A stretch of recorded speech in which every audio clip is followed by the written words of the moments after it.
come on the air. Chicago police a short time ago officially calling actor Jussie Smollett a suspect tonight in what they're now calling a criminal investigation. And this new video tonight of those brothers and what authorities say it shows. Also breaking tonight was a major attack thwarted. A U.S. Coast Guard lieutenant accused of plotting an attack. They're calling him a domestic terrorist tonight. After allegedly stockpiling weapons, authorities say he was going to target innocent civilians and that he had a hit list with prominent names. The dangerous and deadly winter storm tonight, the massive pileups, thousands of cancellations, passenger jets taking off in the snow, and now tonight, a new storm. Word tonight, Robert Mueller could be nearly done. Will he soon send his report to the new Attorney General? And tonight, the president is asked, should it then be released? How he answers. Less than 24 hours after our team interviewed the young American woman who became an ISIS bride, she left the U.S., now making her plea to come home. The message tonight for her from the Trump administration.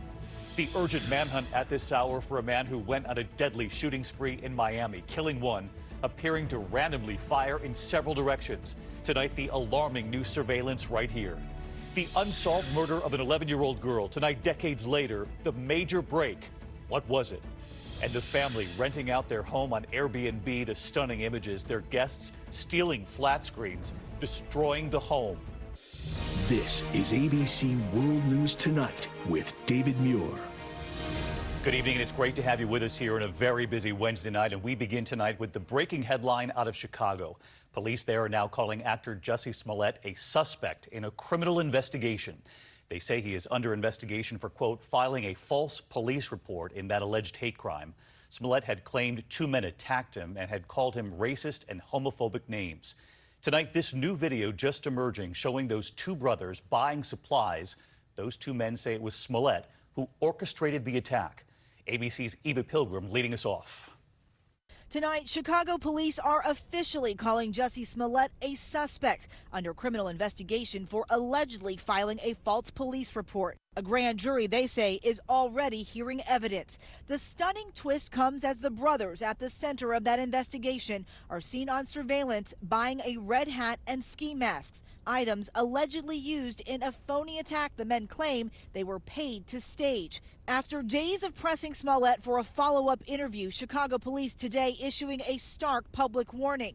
We got information, and that's what we want to run by him. If the opportunity is not taken to come in, we're going to go with other methods to create a culture of accountability. Late today, Smollett's attorney meeting with police and prosecutors. Empire's not going to spend hundreds of thousands of dollars on an artist that would try to take us down. The Empire actor has insisted he was the victim of an attack. How do you not believe that? It's the truth. The FBI is already investigating whether Smollett sent this threatening letter to himself a week before the attack. The return address said in big red, like caps, MAGA. Did I make that up too? His brother now defending him on Instagram, blasting the media with a quote from Malcolm X. It will make the criminal look like he's the victim and make the victim look like he's the criminal. Smollett has allegedly lied to police in the past. Newly revealed court documents from 2007 show he was accused of impersonating his brother by using his name during a traffic stop where he was suspected of driving under the influence. He reportedly pleaded no contest to reduced charges and completed an alcohol treatment program. Eva Pilgrim with us live tonight again from Chicago. I know this is fast moving, Eva, but tonight police and prosecutors are already presenting evidence to a grand jury. That's right, David. While Smollett's attorneys have been talking with the prosecutors and investigators today, the grand jury inside this courthouse is moving forward. Smollett could face up to a Class 4 felony, which could mean jail time, David. Eva, thank you. And there is another alarming headline breaking as we come on tonight. A U.S. Coast Guard lieutenant is under arrest tonight. Investigators say he was planning a major attack on innocent civilians and that he had a hit list of prominent names. They say he had a stockpile of weapons and ammunition, and they're calling him tonight a domestic terrorist.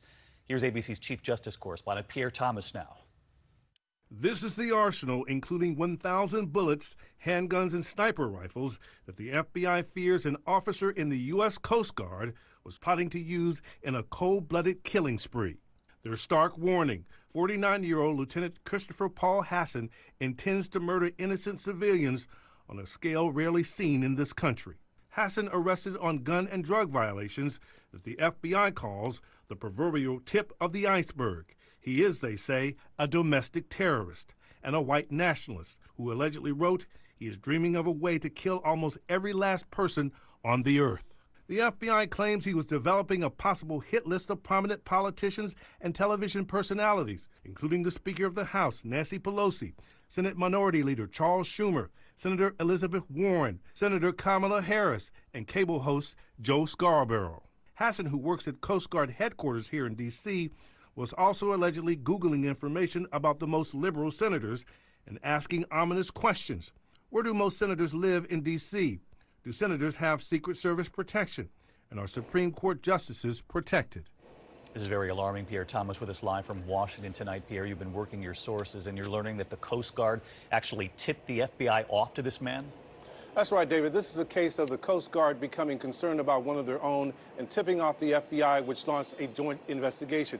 Hassan, who is also a former Marine, has a court hearing tomorrow, David. Pierre Thomas with us tonight. Thank you, Pierre. We are following yet another new storm tonight, just as this dangerous and deadly one leaves its mark. 35 states and still on the move tonight. Accidents piling up on snowy roads. These images tonight from Hutchinson, Kansas. And look at this plane taking off in a whiteout in Pittsburgh. Thousands of flights do remain grounded tonight. And in Atlanta and across the South, the storm is delivering flooding rains. Tonight, as this system now moves north, we're watching another one, and ABC's Gio Benitez is at JFK Airport for us. Tonight, that massive storm hitting the Northeast with the evening commute in full swing. Please be careful, cautious, slow. Thunder snow in Maryland. Schools closed up and down the East Coast.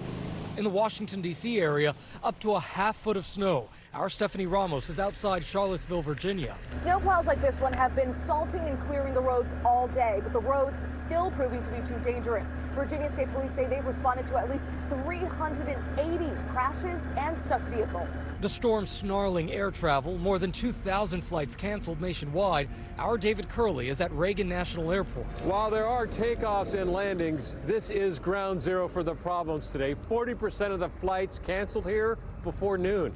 Ice and snow from the same system temporarily shutting down all the runways at the Minneapolis-St. Paul Airport. Across the heartland, driving is treacherous. A Kansas woman was killed when her vehicle overturned. 11 vehicles, including 9 semis, involved in multiple crashes on Interstate 80 west of Lincoln, Nebraska. 3 people taken to the hospital. Troopers warning drivers in the state to slow down. It actually looks partially clear, but it's not. Where that portion where it shows pavement is actually a sheet of ice. It's very slick. In the south, torrential downpours and flooding in Tuscaloosa, Alabama. Some streets underwater in Atlanta. Parts of the region could get up to 6 inches of rain as the system moves through. And David, we saw all of those problems in D.C. airports. Now we're getting hit more here in New York. We're talking about more than 1,600 flights canceled and delayed. That number is only growing, David. And as you point out, not done with this yet. Gio, thank you. Let's get right to Chief Meteorologist Ginger Zee tracking this storm and then the next one. Hey, Ginger. Hey, David, thanks to this storm, Minneapolis has now had their snowiest February on record. And we are not done with February. We're not done with this storm. Look at the map there. You can see the radar showing the snow moving through New England, including Boston. New York here, we've got the fine snow about to change over to rain. And that's what's happened with all of these storms and will again tonight. As that rain pushes north, we'll end up with drying by tomorrow. Then the next storm we have to focus in on will be the biggest for the desert Southwest. There are areas in Arizona that are going to pick up 2 feet of snow, David. Ginger Zee with us again tonight. Ginger, as always, thanks. And next this evening to the young American woman who you saw right here on the news last night. She chose to leave the U.S.